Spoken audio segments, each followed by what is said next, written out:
Gerunds are also commonly used after some prepositions. And here again we have three distinct types where gerunds are used after prepositions. Number one, I'm good at playing volleyball. Preposition and gerund. Number two, after taking a shower she went to bed. Preposition and gerund. By the by, if you don't know what I'm talking about, check out this video that gives you an introduction into gerunds in general. Number three, they never apologize for being late. Preposition and gerund. So how can we look at this a little more? They use number one, I'm good at playing. There's an adjective followed by a preposition.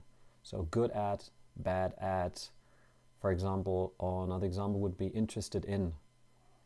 So I'm interested in working in the garden. That is one possibility. Number two, after taking a shower she went to bed. There is just a preposition that stands alone. That is very commonly after, then logically also before, and also while.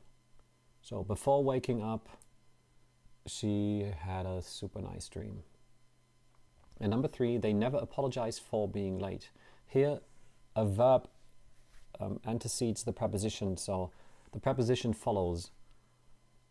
Another example here would be to complain about. So I never complain about working too hard. So those are the three types of gerunds after prepositions that you can use. Tricky business, especially for number three, verb and preposition. You must know your preposition that goes with the verb. And you must know if it is followed by a gerund. So just learn your stuff.